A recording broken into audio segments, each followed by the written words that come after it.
First of all, you need to install the script, extract the files, and place them inside this folder. And here is the full path to this folder. After you do this, you need to restart After Effects. And let's go back here into After Effects and go into Window. And down here, you can find the Typeflow script. Okay, so let's click. After you install the script, you need to restart After Effects. And then go to Window. And down here, Typeflow.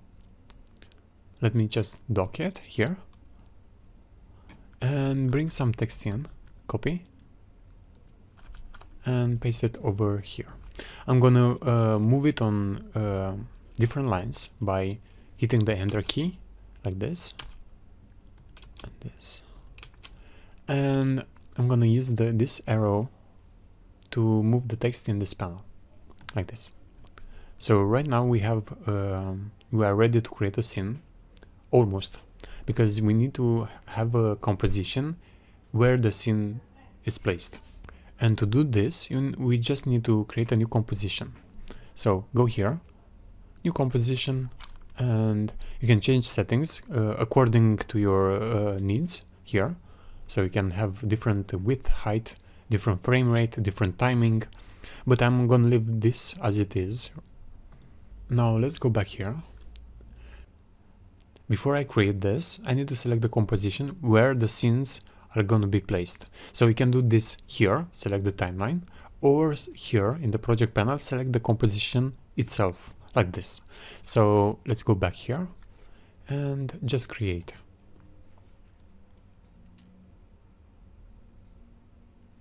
Right, so we have this. In the project panel, over here, as you can see, a folder is created, Typeflow folder, and inside it, all the scenes that you create are going to be placed. Let's create another scene. So select the timeline, here or here, like this, and again create another scene. And here in the project panel, you will see that another folder for that scene is created, like this. Okay, so let's see, right now let's see what each individual property here does.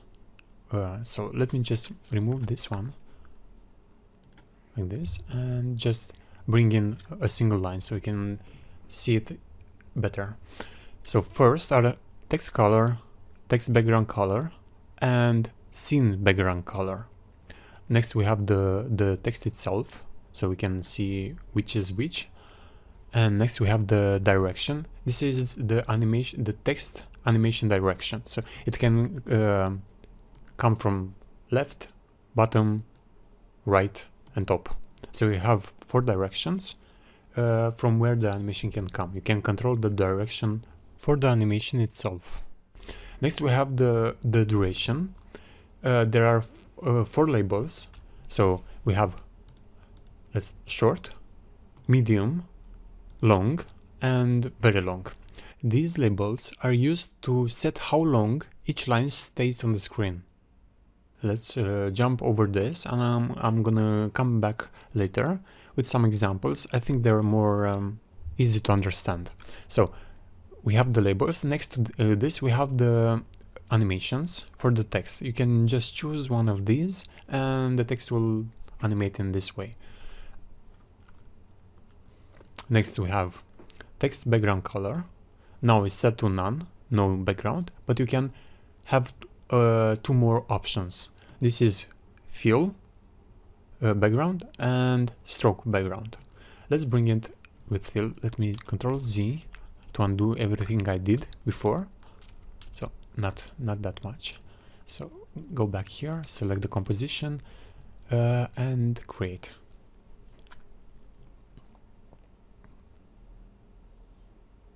Nothing happened because this composition is not open here. So let's open this one. So it created inside this, and as you can see, it has background. because we set it over here. Let's try this one, and also let's bring in this is going to extend the background, so 20%, 20 pixels, let's say 60 something more. And for the stroke, if you have this set on stroke like this, you can set the thickness, so let's say 20 pixels, something like this. And let me just create it, Control Z again,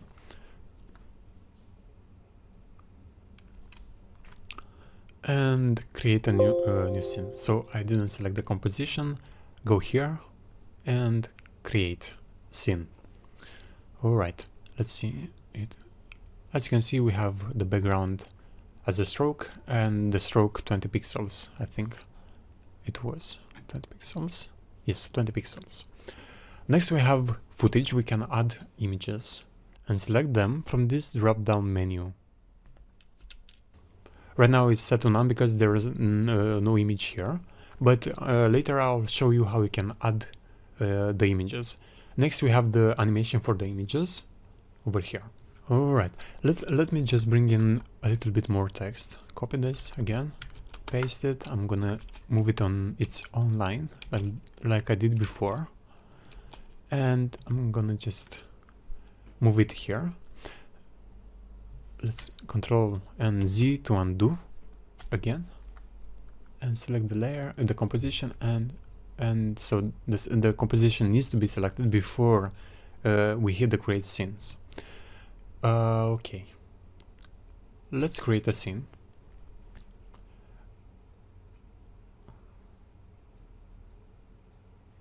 Alright, and let's go back here and see what we did. So we have the text animating. I'm gonna press down the Alt keys so I can zoom the timeline a little bit and see the markers. Let's say you are using this for a dialogue and you want to sync it to a dialogue. You can just drop the markers like this, and the animation will update accordingly. So like this, as you can see. You can move the entire thing, the entire composition itself, and retime it also. Alright. And also, if you, let's say you made some changes and you want Control Z, I just wanted to move the markers. So let's move these. Let's say you made some changes, you set the markers and the timing is exactly as you wanted, but you want a different combination to try a different combination for this scene. You can use the markers that you set, in this case on this layer, select the layer and go back to Typeflow, and this time when you create a scene, let's move it a little bit here so we can see better. Again, select the composition and create.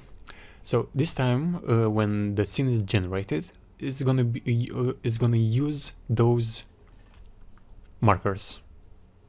So as you can see, the new scene, let me just hide the back one because you can see it and it's slower. Alright, so you can try different things. Go back here, let's say okay, I want this one coming from the right, and I want this animation. Doesn't matter which one it is, but the important thing is that you can change it and keep the timing without, you don't need to retime each time you generate. Of course, you can use markers from different layers. They don't need to be created by Typeflow. We can just have a layer like this, new, doesn't matter which kind of layer. So let me Control Z first, so keep it clean. Alright, I'm gonna, not here, I'm gonna some dummy text. I'm just gonna add some markers like this. Oh, by the way, if you have a dialogue, you can just, let me just delete all the markers, or Control Z to go back. You can play it, the dialogue. I'm using the run preview right now, and with the layer selected, you can use the numeric star key to add markers. So you can listen to the dialogue and having the lines here, and you can drop the marker when you see one. And after you do this, let's add another one here. Let's say after you are done with the timing, adding the markers, you can go and change them, of course. And over here in Typeflow, if you select this layer and go in Typeflow, hit create, and the markers, this layer markers are going to be used for the new scenes. Okay, let me just go back a little bit. I'm using again Control and Z. If you're on the Mac, you can use Command, I think, and Z to go back. The same thing, like edit, undo, like this. Okay, so I'm gonna go back, kind of too far back. I need this composition. I'm gonna open it again, and let's see what's up with these labels, because are kind of important in the sense they're very helpful if you want to find the right timing for your animation. Let's see how. As you will see later, we can use the labels over here and change properties to all the labels. In this case, short. This label is short. This label is short. You can change here. Let's say color. All over the place. Okay, so we have the colors, and if I refresh, then all the labels that have this all the lines that have this label are going to be using these properties, all of these properties over here. Let's say at the background also. So now this one is having 200, let's say, so you can see it. I'm going to refresh it, and as you can see, we have all short. Okay, so let's go back to short. Okay, so you can see it uses these properties. All right, so let me just go back to the labels. So we have 4 kinds of labels: short, medium, long, and very long. And these labels are using these these values over here, which are seconds. The lines which are have the short label attached to them or turn on are going to stay 0.7. Of course, you can go here and change the timing like this. So the short ones are going to stay 1 second. The medium ones, which in this case we have these two, are going to stay 0.9. Let's make it 2 seconds so we can see it. I'm going to generate it after this, and so we can see it better on the timeline. So you can use here whatever value you want. The long one, let's say 3, and of course the very long one, I'm going to place it to 4. And right now, if I generate it, all right, wait for it.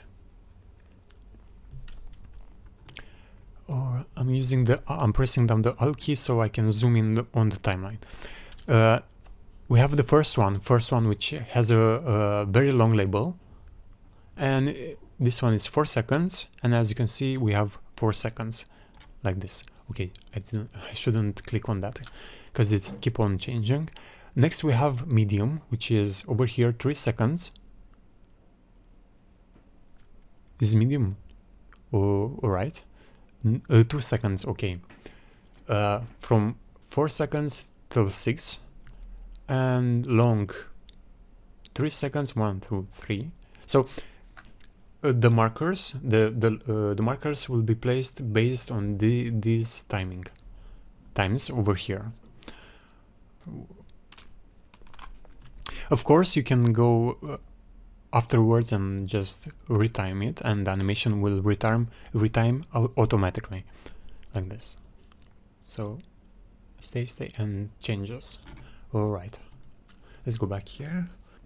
Okay, you can use these labels. Let's say, let me just bring in a little bit more text. So I'm gonna copy this and I'm gonna paste it a couple of times, and I'm gonna use the arrow key here and press to move all the text to the right, this panel.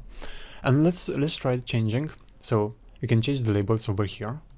Let's say this text I want to stay short because it's just a short text, maybe, I don't know. It depends on the content, but the idea is you can control the amount of time that the text stay on the screen. And you can the nice thing about this, you can just generate a couple of times, and just instead of going here and do it manually, you can go here, and if you use the appropriate times, they can be a lot faster than by dragging by the markers. So you can test. That's the nice thing about it. You can just quickly test if it works or not. All right. Not here, sorry. And again, let me come back to the global sliders. So you can go here and change the for each line individually the properties. Let's say another animation, this one I want to with stroke, maybe something less 0 maybe. So let's change the short to something like here. I know they're nice, there aren't nice colors, but you can see it, so it's something that it's easy to see. And move the arrow up, and let's turn this off, and again refresh. And as you can see, all the lines that are having the short labels are gonna use these properties, all of these. Of course, you can go for the medium and change it for the long and the very long. Another thing that you can do, you can just, let's say we have the short one, and we need to have more variation. You can add another one like this from over here, and of course if you click on this you can change it, and we want short one. And let's say this one I want it blue. No, blue I have it. Let's try something like orange. So right now if I'm gonna refresh it, as you can see we have green with all the properties over here and all the properties, and we have orange with all the properties from over here. So you can add a little bit of variation using this method. And the nice thing about it is that you can do it for all, and then let's say you have a particular line, let's printing, let's say, and you can just go inside here after you did for all and go and pick a custom color just for that. So the global controller, it helps you work with large amounts of text. Okay, now let's see how we can add images. First, we need to bring the images inside After Effects. So I have some images over here. I'm gonna drop them inside After Effects. Wait for it. All right. But first, let me just undo everything. So we start from scratch. We have the composition. I'm gonna open it. Okay, and I'm gonna bring in back the images like this. To use images, videos, or photos, you need to drag the images inside this folder. So inside Typeflow, open the Typeflow folder, and inside this folder you'll find footage folder, and you drop your content here. And let's go back to Typeflow. So right now it's none, but because we drop the images inside this folder, we can just use this button, refresh button, and refresh this list. So now right now we can just pick from this list images, and they're going to be placed on the screen, or are going to be used in the scene. So there are two methods that you can add the images. One is this, from here, do it manually like this, so you can add it, but it's kind of, if you have a couple of images it works, but if you have more than a couple, then it's kind of annoying because you don't see it. So to bypass this, I created here. So this is gonna you need to do it before you create the scene. So here we have the in Typeflow again, we have Typeflow folder, and inside here we have the current scene that we are working on. And inside here, inside this folder, we have another composition, select footage for order. So let's open this one. And if we look here, so we have right now, if I'm opening this, I'm seeing just 1, 2, 3, 4, 5, because it was from earlier, so I need to, and here the text is longer. I'm gonna delete this one for now. All right, like this, and add text again. And when I'm using this arrow, a new folder is created here. So let me just open it again like this, double click on it, and this time, as you can see, we have all the lines from the UI over here. They are repeating, yes, but you can change it, of course. And let's go back here in this composition, and let's bring in the images. So in this folder, I have the images. I'm gonna bring those here and drop it into the timeline. I think it's better if you drop it below these guides, so you can see the guides. And of course, let's scale it. I'm using the shortcut key S for scaling. Maybe I'm gonna use Control, Shift, Alt, and G, which is gonna scale them to the height. You can also go here, Layer, Transforms, and Fit Comp Height, like this. After you have scaled them down, you can just place them where you need to have them. Let's say I'm gonna just place them randomly like this. It doesn't need to be perfect, but it just needs to be inside the guide, the box guide. Even if the center needs to be inside this box.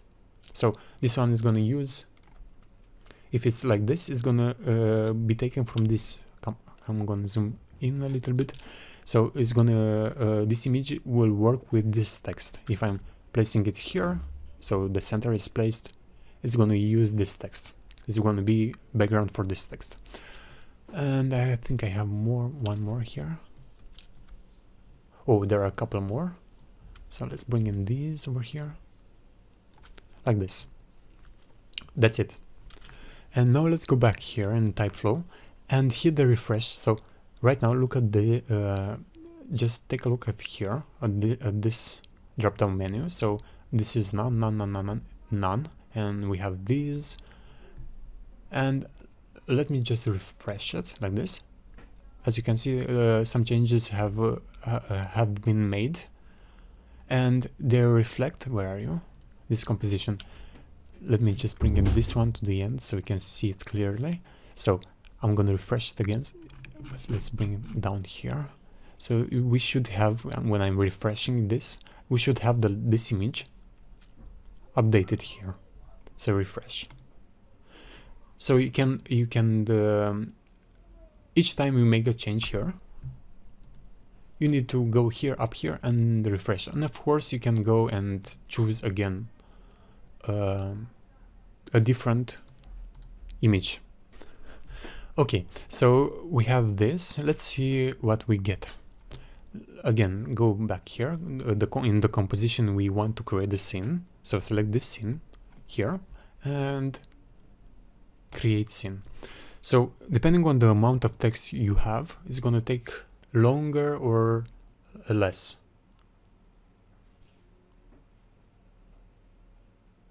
All right, so I'm going to click the timeline. I'm pressing down the Alt key and the scroll to zoom out. And as you can see, it's starting. Okay, we have the image like this. Okay, so the rest is outside. I should have make the scene bigger, the duration of this composition bigger. Another thing that happens, each image, so as you can see, all the assets that are used in this scene number 1, are placed inside here. So we have the select footage order that we used before to update the drop downs here. And for each image that is used, it's going to create a composition like this. You can go inside here and adjust if you want it, let's say scale. I'm pressing down the shortcut key S for scale, something like this. I don't know. All right, so I'm gonna bring in some audio file. track, audio track, and bring it in here. So like this, and press double L, so I can see the waveform. Again, I'm using the Alt and the scroll to zoom in the timeline. Alright, so let me just delete this one over here. Another thing that is important, if you want to delete a scene and you are not using it anymore, you can do it, delete it from over here. So select the folder, the entire folder, and delete it like this. So let's bring in, let's go back here and add a couple of more lines like this. I'm copy and pasting it, and I'm hitting again the arrow key so I can create the folder for this scene like this. And I'm gonna use snap to bit on. So first let's try it like this, so we see the difference. First we use it without and then with. Let's create and see what's happening. I need to select a composition, yes. So I'm selecting this one and create. Right. So it's using this time, the timing from over here. Now let's try it with on. Make sure you don't have selected nothing in the composition, because if it has something selected and the selection has markers, the script is going to use those markers like before. So let's see what happened here. As you can see, it tried to find a bit and change the transition on the song's beat. So let me just hide this one so it's slower, so it's faster. As you can see, it just moved a little bit.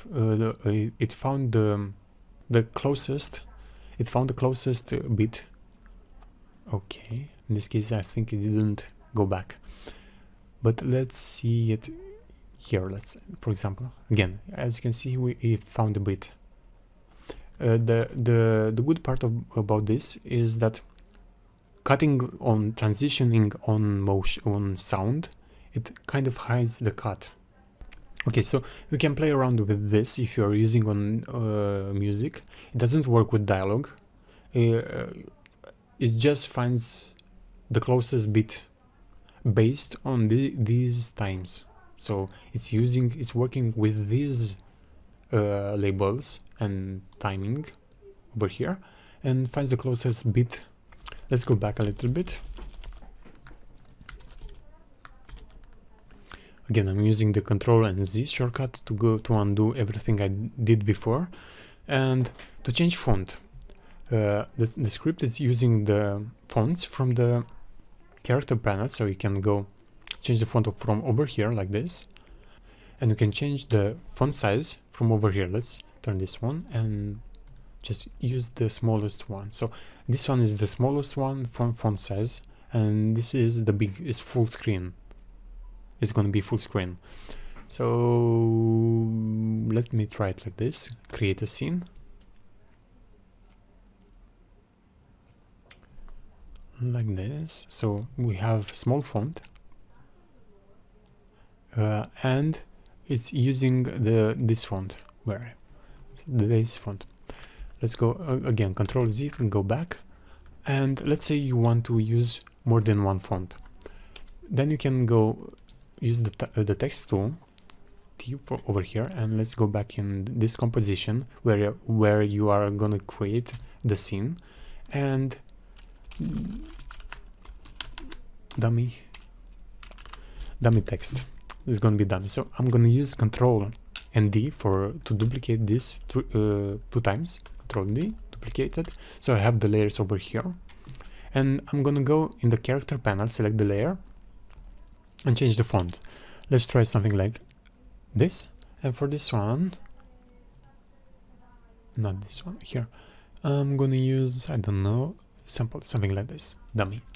And right now, this is all that you need to do. If you're gonna create a scene right now, it's gonna use these fonts. Let's bring in, also you can, before we used just one size, but you can combine these, let's say this one and this one, And let's create.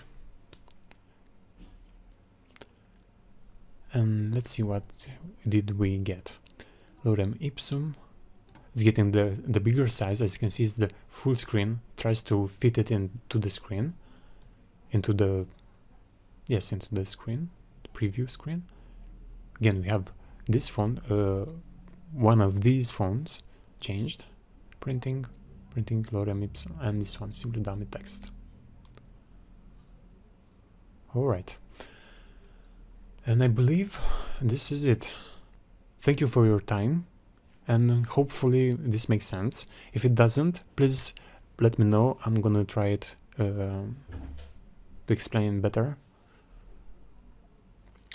Thank you.